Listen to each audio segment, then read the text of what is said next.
Sejam bem-vindos ao Tática Sombria. Hoje, vamos mergulhar em um tema explosivo. Um conflito que pode mudar o destino da América Latina. As tensões entre os Estados Unidos e a Venezuela. E a pergunta que não quer calar é: estamos prestes a testemunhar uma invasão americana para derrubar Nicolás Maduro? Agosto de 2025. O cenário é de pura instabilidade. Donald Trump voltou à Casa Branca e assinou uma diretiva autorizando o uso de força militar contra cartéis de drogas na América Latina. Entre eles, o Cartel de los Soles, acusado de ser comandado pelo próprio Nicolás Maduro. Washington não hesitou em elevar a pressão. Primeiro, colocou Maduro na lista dos homens mais procurados do planeta. Depois, aumentou a recompensa por sua captura para 50 milhões de dólares. E, por fim, enviou destroyers e aviões de combate para o Caribe. Enquanto isso, do outro lado, Maduro reagiu. Mobilizou 4,5 milhões de milicianos bolivarianos, homens e mulheres armados em zonas urbanas, fábricas e áreas rurais, e declarou que qualquer agressão americana será enfrentada como um ato imperialista. Mas afinal, será que isso é apenas retórica? Ou o mundo está prestes a assistir a mais uma intervenção militar americana, dessa vez em pleno coração da América do Sul? Para entender esse cenário, precisamos olhar para trás. Afinal, os Estados Unidos têm um histórico extenso de derrubar governos que consideravam perigosos ou que simplesmente contrariavam seus interesses estratégicos. Em 1954, a CIA ajudou a derrubar Jacobo Arbenz na Guatemala, acusado de comunismo. No lugar dele, entrou uma ditadura alinhada a Washington. Em 1965, foi a vez da República Dominicana.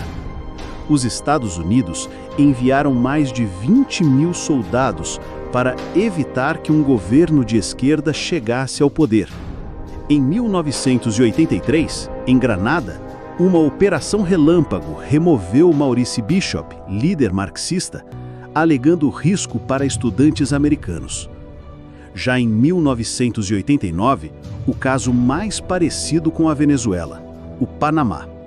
O ditador Manuel Noriega, acusado de narcotráfico, foi alvo da chamada Operação Causa Justa. Em menos de um mês, os americanos invadiram, capturaram Noriega e o levaram aos Estados Unidos. Mas os exemplos não param aí. Em 2003, veio o Iraque. George W. Bush justificou a invasão dizendo que Saddam Hussein tinha armas de destruição em massa. Essas armas nunca apareceram, mas o resultado foi devastador. Uma guerra prolongada, a morte de centenas de milhares de civis e o fortalecimento de grupos terroristas como a Al-Qaeda e o Estado Islâmico. Em 2011, a Líbia de Muammar Gaddafi também caiu. A OTAN interveio, o ditador foi morto, mas o país mergulhou no caos até hoje. Esses casos mostram um padrão, um roteiro que pode estar se repetindo agora, com Maduro. Mas há diferenças importantes. O Panamá, em 1989, era pequeno, militarmente fraco e isolado. A Venezuela de 2025, não.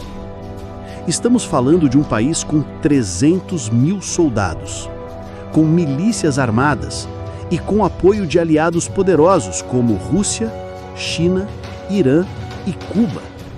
A Rússia já forneceu armas avançadas para Caracas, incluindo sistemas de defesa aérea S-300. A China é hoje uma das maiores compradoras do petróleo venezuelano. E Cuba, desde a era Chávez, mantém conselheiros militares em território venezuelano. Ou seja, uma invasão não seria simples. Poderia desencadear uma reação em cadeia e até mesmo um confronto indireto entre grandes potências. Mas por que os Estados Unidos estariam dispostos a correr esse risco? A resposta está em duas palavras: petróleo e influência. A Venezuela possui as maiores reservas comprovadas de petróleo do mundo. E em um momento de crise global de energia, esse recurso é estratégico demais para ser ignorado. Além disso, Washington teme que a Venezuela se torne um posto avançado da Rússia e da China na América Latina, algo que poderia alterar o equilíbrio geopolítico da região. Mas vamos às possibilidades.